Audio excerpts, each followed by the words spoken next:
alfabeto árabe, a letra N do Nun. E exatamente essa marca vermelha. Essa marca vermelha significa que todas as casas no Egito, na Síria, naquela área dali, a sua casa como cristão seria marcada. Sinalizando que aqui existe um nazareno. Aqui existe um nazareno. E sabe o que acontece? A primeira leva do soldado do ISIS, soldado islâmico, vem e marca a sua casa. Logo depois vem a força do exército do ISIS. Os homens são mortos imediatamente para não ter nenhum tipo de conflito. E logo depois as mulheres viram escravas sexuais e os seus filhos de escravos do ISIS. Eis aqui um nazareno que entendeu o ID de Jesus. Eu queria que vocês entendessem que o ID de Jesus, no aramaico, no hebraico, a expressão mais correta, contempla a minha vida. Olha para mim, eu quero fazer alguma coisa relevante para o teu reino. Esse é o ID de Jesus. Por isso eu fiz questão para que vocês pensem e repensem essa liberdade que vocês estão tendo aqui. Isso é impossível em alguns países. Eles não têm liberdade, mas entendem que devem permanecer ali, porque Jesus é a única esperança. E eles marcam suas tendas nos refúgios, onde eles estão, dizendo, eis aqui um nazareno, dizendo, contempla a minha vida aqui, Senhor, eu quero fazer algo importante, relevante para o seu reino. E que seja essa a ideia implantada de Deus no seu coração nessa manhã. Eu quero me apresentar de forma bem rápida para a gente entrar no contexto de Neverland, um lugar que eu adorava estar ali, e eu quero contar isso para vocês. No primeiro slide, não sei se já vai dar para ver aqui, eu quero fazer minha apresentação, né? Meu nome é César Queiroz, eu tenho 48 anos, eu sou missionário da Junta de Missões Mundiais, há 8 anos já servindo no campo. Vim agora para o Brasil, eu sou do Rio de Janeiro, para assumir uma função de representante como mobilizador na Bahia de forma temporária. É possível, segundo a vontade de Deus, que ano que vem eu não esteja no Brasil mais. Mas esse é o tempo que Deus preparou para mim. Esse é o tempo que Deus preparou para você estar aqui hoje. Pense nisso, para que você ouça coisas a respeito do reino. Temos que ter essa identidade de reino sendo implantada em nossas vidas, porque Jesus é o reino. E quando nós recebemos a Jesus, o reino de Deus está em nós. Eu sou profissional de educação física, né? Um slide antes vai mostrar um pouco da minha formação. Eu sou profissional de educação física formado há mais de 20 anos. Tenho uma área de formação, de pós-graduação. Estou terminando o meu mestrado em teologia na Faculdade de Southeastern, nos Estados Unidos. Mas eu queria dizer para vocês que em nada disso eu me contento. Isso não interessa se não for colocado à disposição do reino para que Jesus seja glorificado e engrandecido entre as nações. Como profissional da área do esporte, né, da educação física, eu entendi que essa é a minha ferramenta. E por isso, como missionário do PEN, Programa Esportivo Missionário, nós entendemos que o esporte é um idioma universal, onde existem países que você não entra como um cristão ou um pastor, um missionário, Bíblia não entra um profissional da área de educação física, como na Coreia do Norte, na China, que existem missionários através do esporte, estão entrando ali. Essa é a minha família, está um pouquinho adiantado o slide. O slide anterior é a Deise, minha esposa, e meus 3 filhos.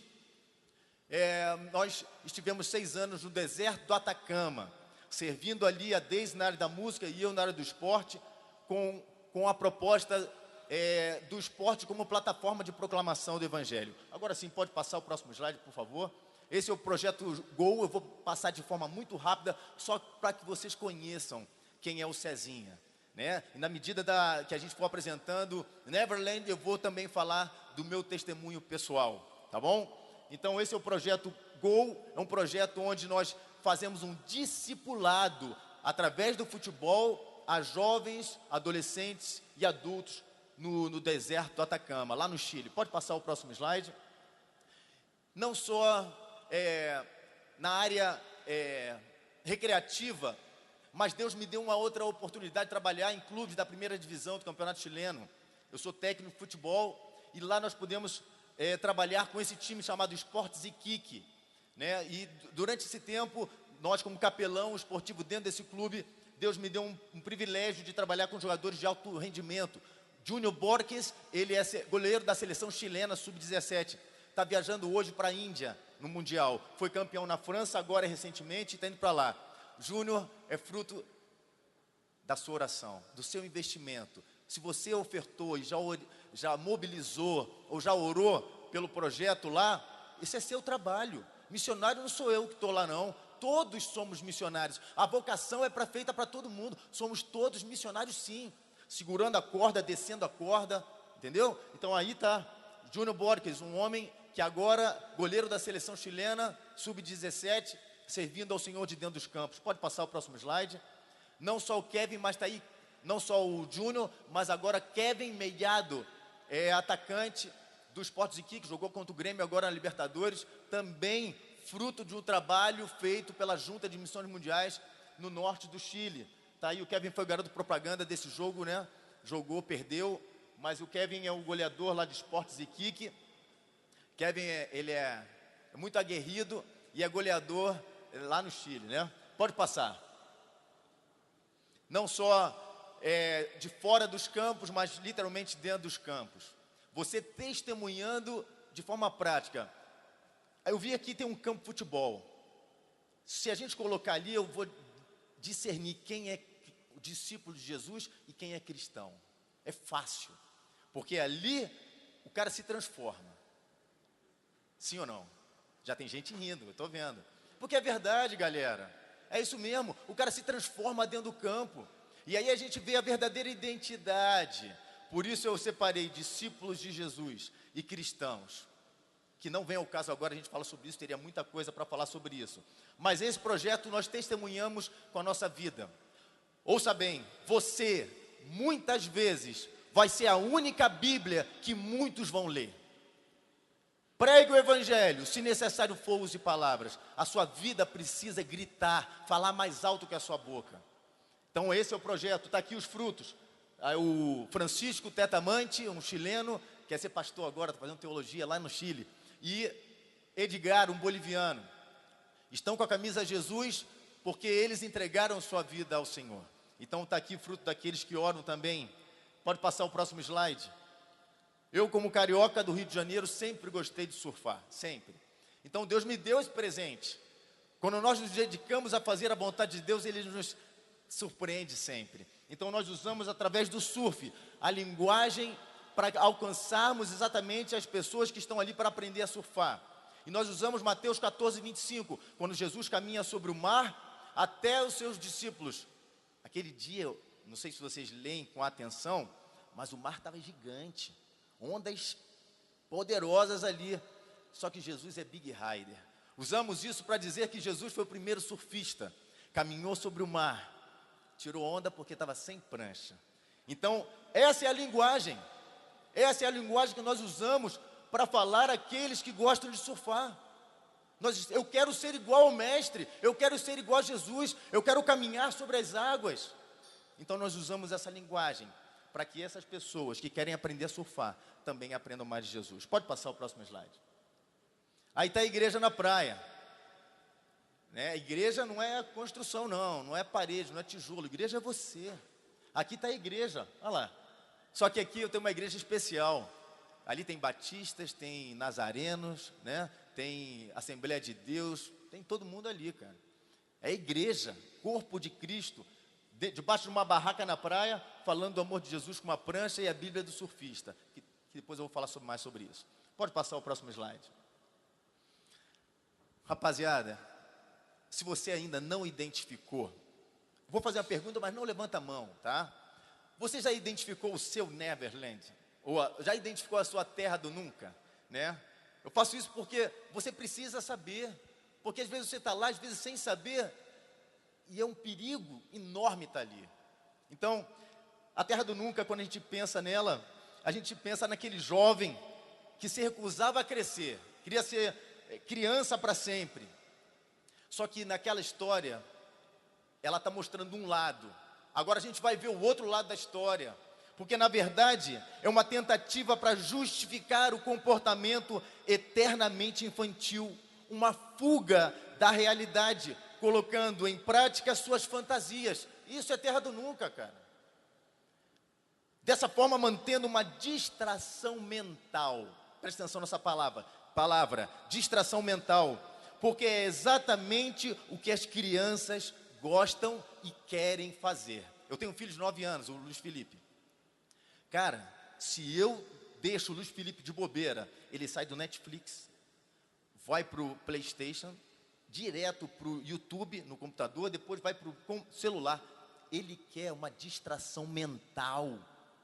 Ele quer a fantasia na cabeça dele o tempo todo. Criança é assim. Então a gente tem que intervir e dizer: meu irmão, para aí, compadre, vamos descer agora, vamos jogar uma bola, vamos na praia surfar, vamos fazer um jiu-jitsu aqui, vamos fazer alguma coisa, vai desenhar, vai ler revistinha, tem que fazer, porque ele está o tempo todo aonde?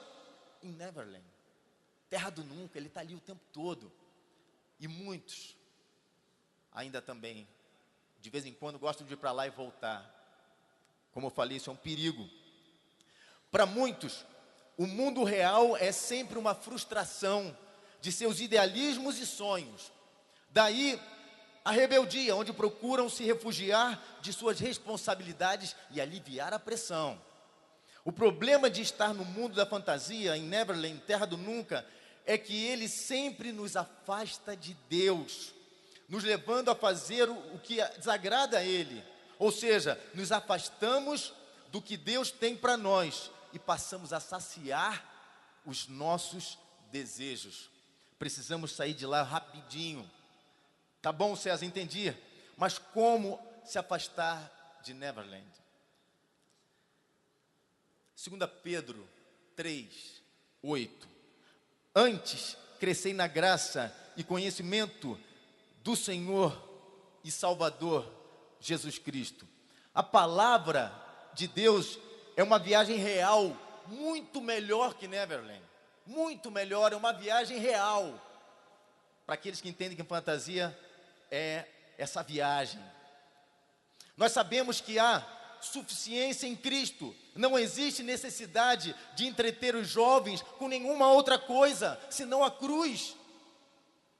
Agora, o que a igreja precisa entender é que a metodologia, a forma de expor a palavra aos jovens, vem fracassando muitas vezes. Isso é que eu mais tenho sentido desde que voltei para o Brasil.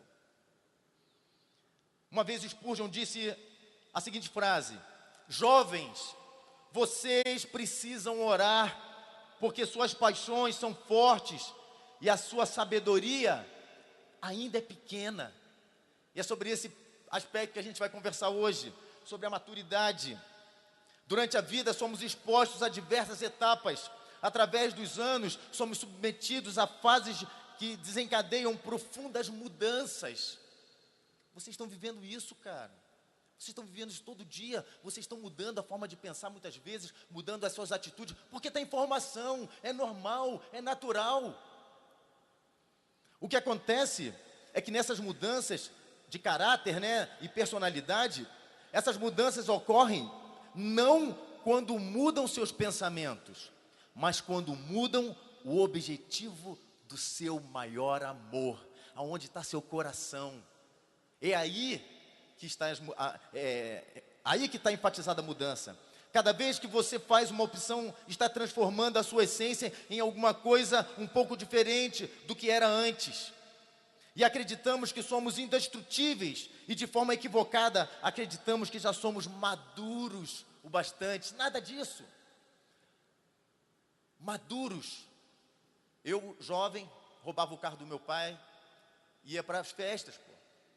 E lá, com outros amigos na mesma situação, enchia a cara de cerveja. E pegava o carro. Pô, sou maduro. Besteira, né? Quantos amigos perdi?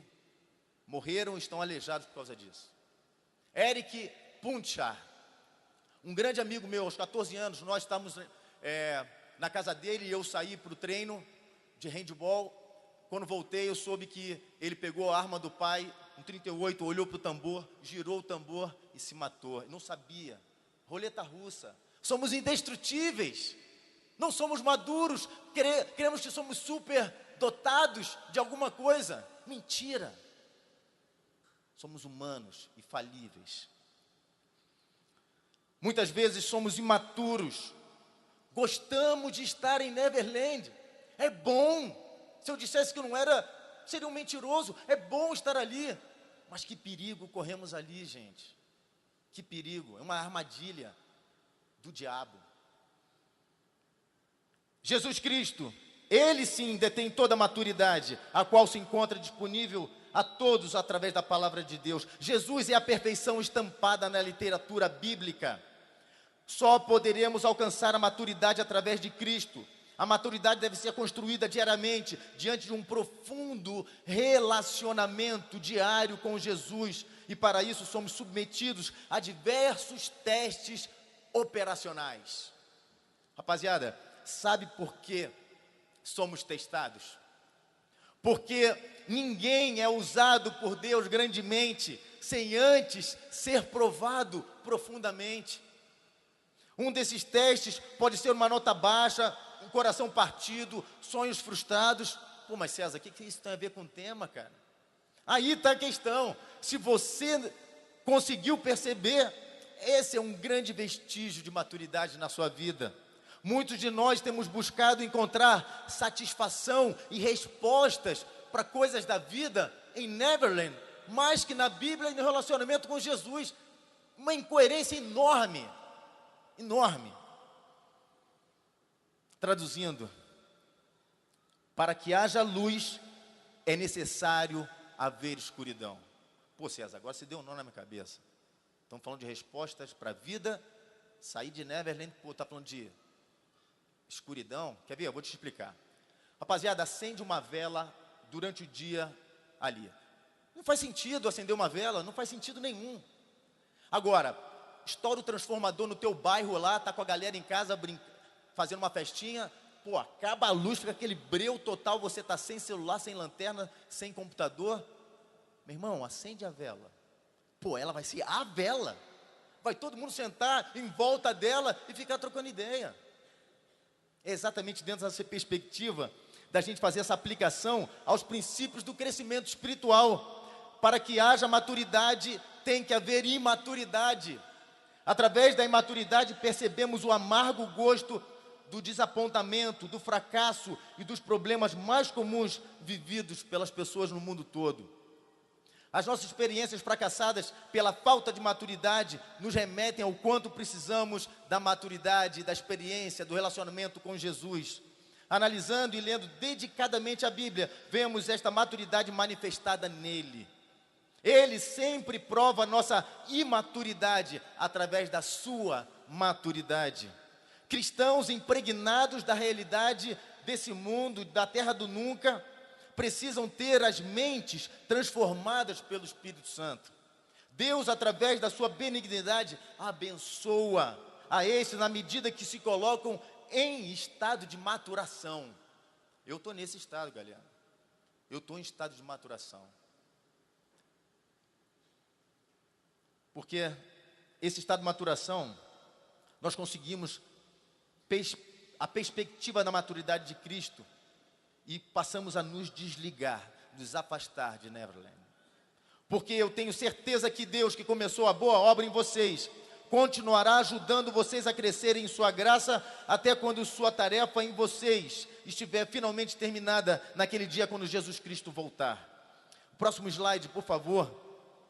Quero falar sobre esse tema aí, que acabei de citar de forma rápida, mas eu queria voltar no sentido de que a Bíblia nos ensina que o Espírito Santo é o poder de Deus que pode transformar a nossa vida e nos ajudar a compreender corretamente o propósito e a vontade de Deus para nós. Rapaziada, cada um de vocês foi criado com um propósito específico. Deus tem um projeto de vida para você. Só que muitas vezes a gente não está nem aí. Compramos celular, compramos carro, casa. Pô, não estamos nem aí se é da vontade de Deus. Entendeu o que eu estou dizendo? O propósito, ele tem um caminho trilhado. É só dizer, Senhor, ensina-me a fazer a tua vontade. E ele vai te mostrar claramente. Começa a caminhar nela. Paulo escreveu o seguinte: cresçamos em tudo até alcançarmos a altura espiritual de Cristo. Ele diz também, irmãos, não sejam infantis na compreensão dessas coisas. Sejam inocentes para pensar o mal, mas sejam homens amadurecidos na compreensão desses assuntos. Sair de Neverland é um processo de amadurecimento espiritual e tem a ver com o domínio do apetite da carne. Olha só, substituindo-os pela fome do caráter de Cristo. Pastor Russell Shedd disse uma vez: aqui tem muita carne para os meus dentes espirituais mastigarem. Tá bom, entendi, César. Agora, por onde começamos nesse processo? Primeiro, quem te domina? Quem é que domina a sua mente? São seus amigos lá no colégio? Na universidade está cheio de gente assim, doidinho para te contaminar com pensamentos que são longe dos pensamentos de Cristo. Quem é que domina a tua mente? É você? Não faça isso. O Senhor precisa estar na direção de tudo. Quem é que domina o teu coração? Eu nunca namorei menina cristã. A primeira mulher cristã que eu namorei, eu casei. Sabe por quê? Porque quando você, homem, está namorando aquela menina e está apaixonado por ela, o seu coração é dela. O que ela disser, você vai fazer igual um cachorrinho.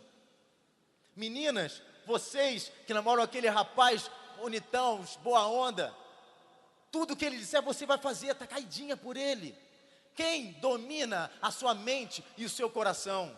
Em 1 João 3:9 diz assim: porque esta nova vida, Jesus em nós, dentro dele, o domina. Jesus precisa ser Senhor de toda a sua vida, de todas as suas áreas, senão ele não é Senhor da sua vida. Você pensa que ele é. Devemos levar cativo a ele pensamentos e desejos. Jesus é Senhor de nossas vidas, ele tem o domínio sobre mim. O discípulo de Jesus não peca habitualmente, mas também não é alguém que nunca erra, mas é alguém que está disposto a se arrepender. Afinal de contas, ele deve estar determinado a se afastar de Neverland. Não temos controle sobre todas as circunstâncias, é verdade, não temos, mas temos o controle do Espírito Santo sobre isso. E como reagimos isso, as circunstâncias, faz toda a diferença. Pois ainda somos seres humanos falíveis e ainda podemos ser influenciados pelo mundo degenerado em que vivemos. Em vez disso, o sentido é que um discípulo de Jesus não deve deixar que o pecado, ou seja, não deve deixar que a prática do pecado seja comum e corriqueiro na sua vida. Não dá. Um cristão verdadeiro convertido, um discípulo, vai tropeçar e pecar, a gente sabe disso, mas sua vida será uma luta ferrenha para evitar o pecado. Isso envolverá o aprendizado não apenas de resistir à tentação, mas também de fugir às circunstâncias que se poderia ser tentado a transgredir. Próximo slide. Rapaziada, eu sou filho de pastor, neto de pastor, minha família tem mais pastor do que gente, assim brincam com a gente. Nasci dentro da igreja batista tradicional do Rio de Janeiro. Meu avô foi diretor executivo da Junta de Missões Mundiais durante 5 anos. Está lá a fotinho dele, lá na junta. E eu com 17 anos, nascido e criado dentro da igreja, me achava o tal. Fui para maconha, cocaína, ácido. Me envolvi com drogas porque eu gostava de Neverland. Saí da realidade. Então eu me entorpecia. Maconha, cocaína e ácido. Fundo do poço, da onde eu não tive força para sair sozinho. Somente quando encontrei a maturidade de Cristo, onde eu entendi a perspectiva do Evangelho de Jesus. E não se enganem, você não é super-homem, você não é super-mulher. Não entra nessa. Sexo livre é o que pregam hoje em dia. Não entra nessa, é uma roubada. Deus tem coisas muito melhores para vocês. A droga é um caminho de morte, mas o Senhor, nós entendemos que, quando Ele diz que eu fui retirado do império das trevas e trazido para o reino do Filho do seu amor, porque Ele tem um propósito para cumprir, Ele quer usar a minha vida, e eu em obediência entendi esse chamado, e é isso que a gente precisa entender, porque Neverland vai te levar para lá, caminho de morte. Quando me tornei um discípulo de Jesus, eu fui provado. Eu tinha sonhos, rapaziada, quando eu larguei as drogas, não porque eu queria, e não porque eu podia, mas porque Jesus operou em mim. Quando isso aconteceu, eu sonhava que estava usando droga. Poxa, uma provação enorme, eu acordava desesperado. Viajava no Rio de Janeiro fazendo o meu trabalho, e em determinado momento eu fui para a casa de um amigo que estava trabalhando comigo. Paramos numa casa espetacular, perto das praias, onde ele tinha essa casa, para que a gente pudesse fazer a fiscalização naquele litoral, dentro da perspectiva do meu trabalho. Ele acendeu um cigarro de maconha desse tamanho, e eu sentado ali, fiquei atônito, porque ele sabia que eu tinha abandonado. Ele sabia disso, mas mesmo assim acendeu aquele tronco. Sabe o que eu fiz? A sala se encheu de fumaça. O cheiro, não sei quantos aqui conhecem. Quem conhece o cheiro da maconha aí? Isso aí, olha aí, rapaz, só o cheiro, hein? Vocês sabem como... muita gente levantou a mão, hein? Bom, pula essa parte aí. Rapaziada, sabe o que eu fiz? Eu me levantei imediatamente, falei, vou no banheiro. Fui para o banheiro, me ajoelhei no chão, me debrucei na privada e comecei uma batalha espiritual. Rapaziada, se você não sente ou não percebe a batalha espiritual da carne contra o espírito e do espírito sobre a carne, meu irmão, vê o teu pulso, você pode estar morrendo. Essa batalha é real. Eu me ajoelhei ali e comecei a clamar, Senhor, eu não posso, mas o Senhor pode, porque o sangue de Jesus tem poder. E eu fiquei ali debruçado. Não creio que mais de 2 minutos, quando eu voltei para a sala, nem fumaça, nem cheiro tinha. Não me explique como, isso é sobrenatural, eu não tenho como explicar isso para vocês. Como eu li agora, recentemente com vocês, fugir das circunstâncias em que se poderia ser tentado.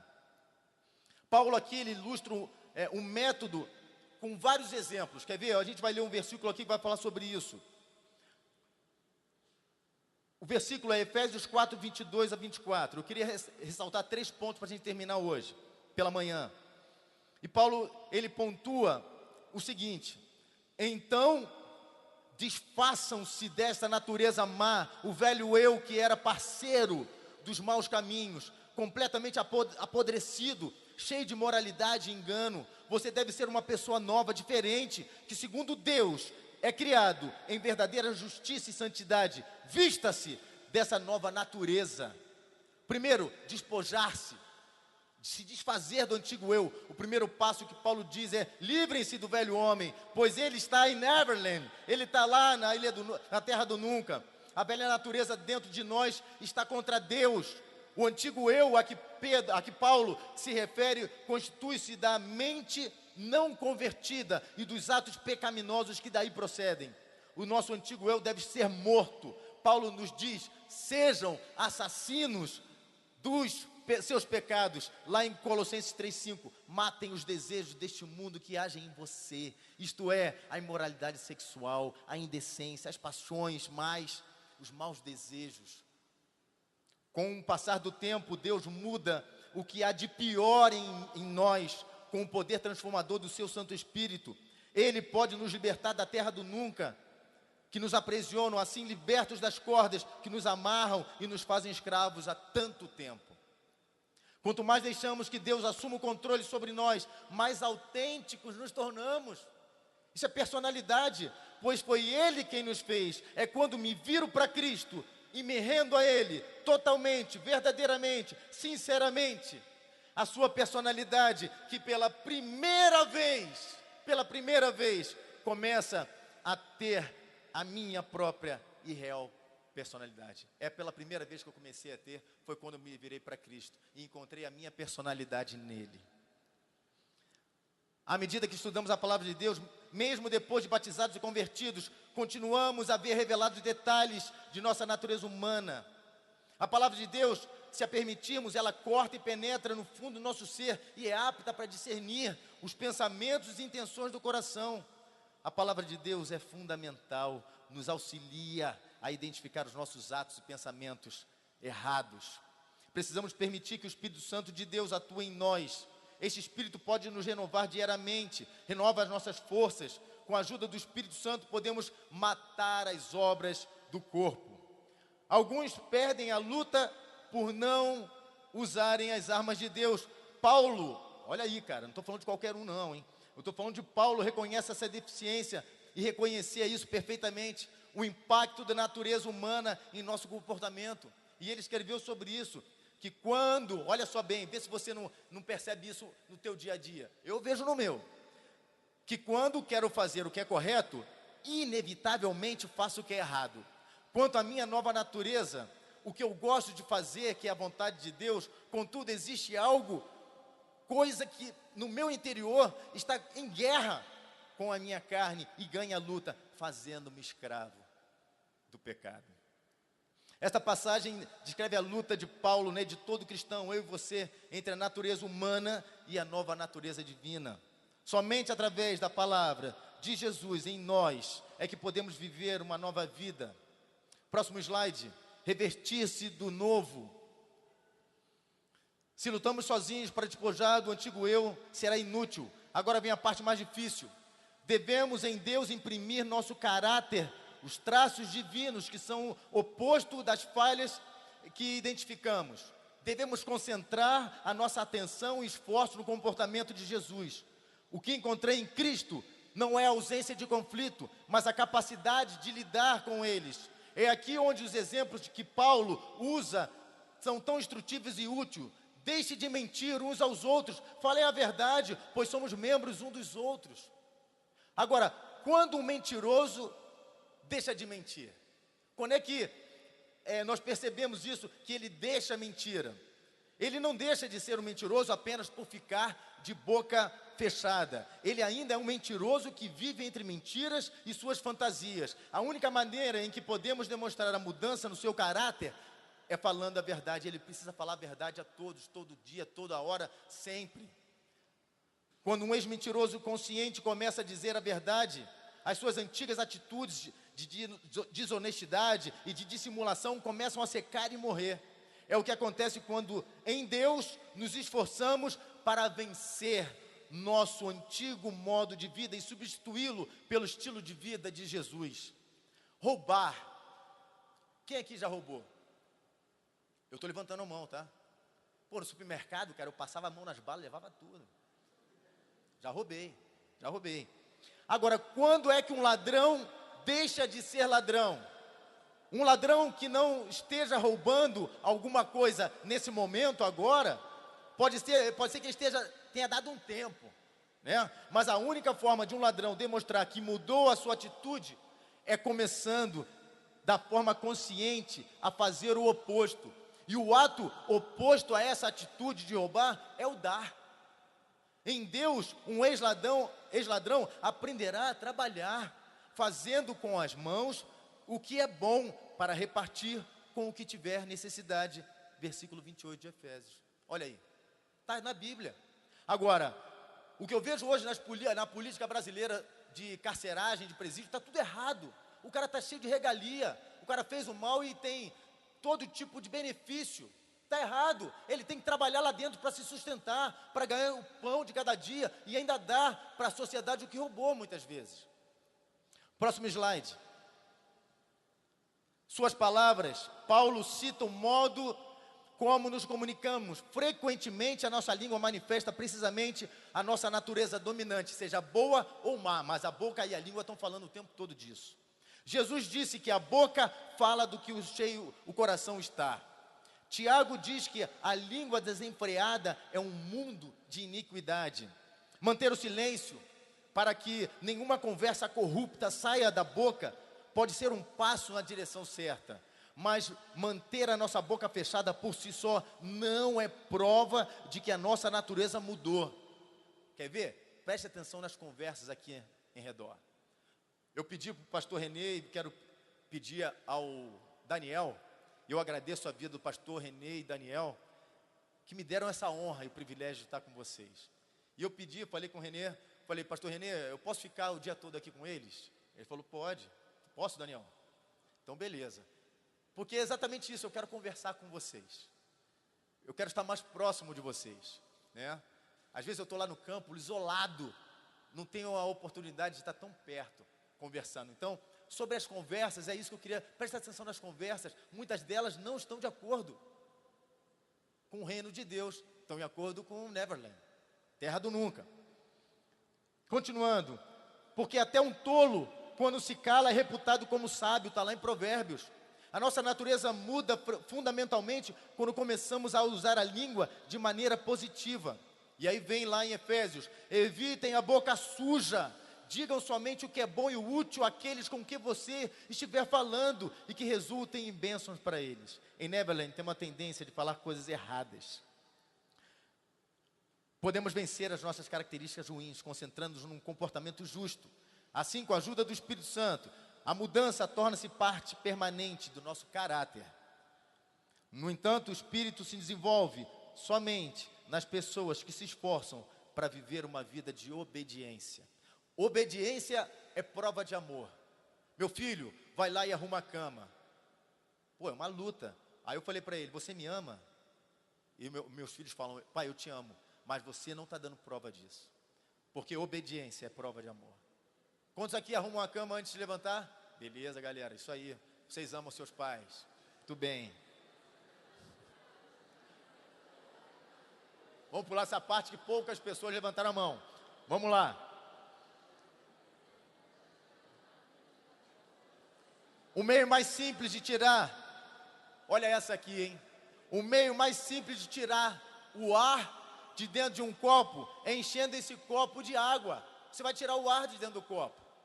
Do mesmo modo, quando nos enchemos de Deus, Ele supera a nossa natureza humana, enchendo a nossa mente com a sua natureza e seus inúmeros maravilhosos atributos. Próximo slide e penúltimo. Olha aí, galera, é exatamente assim. Se as qualidades de maturidade estiverem crescendo em sua vida, você estará vivendo o pleno conhecimento do nosso Senhor Jesus Cristo. Porque quando somos imaturos espiritualmente, voltamos a Neverland. Somos inoperantes, improdutivos, infantis quanto às coisas que dizem respeito ao reino. Quando a Bíblia me diz que a carne é fraca, significa que ainda somos seres sujeitos à fraqueza humana. Se trata de um alerta. A carne é fraca, mas isso não é desculpa para pecar. Não é desculpa para pecar. E Filipenses diz assim: e devo me esquecer das coisas para que atrás ficaram, e avançando para os que estão diante de mim, prossigo para o alvo, para o prêmio da soberana vocação de Deus em Cristo Jesus. Devemos ficar firmes na fé que anunciamos, pois temos um grande sacerdote poderoso, Jesus de Nazaré, o Filho de Deus, que foi tentado em tudo, e do mesmo modo que nós, mas não pecou. Por isso, tenhamos confiança, e se aproxime dele sem medo, galera, sem receio.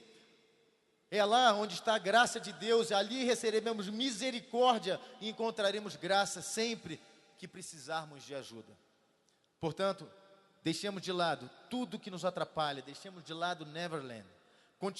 Continuemos a correr sem desanimar a corrida marcada para nós, com os olhos fixos em Jesus, pois por meio dele que a nossa fé começa. Um corredor, vou usar o esporte como exemplo, um corredor de 100 metros, quantos aqui fazem atletismo? Tem alguém? Algum atleta? Opa, tem uma lá, outro aqui.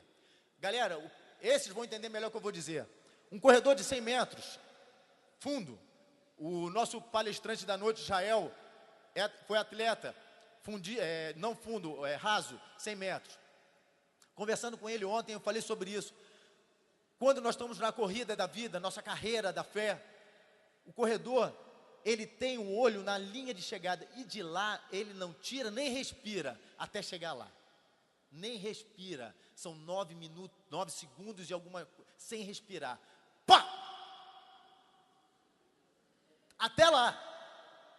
Os olhos estão fixos em Jesus, porque se eu tiro por um segundo os meus olhos da fita de chegada, os especialistas dizem que eu perdi décimos de segundo na carreira, nessa corrida, décimos de segundo.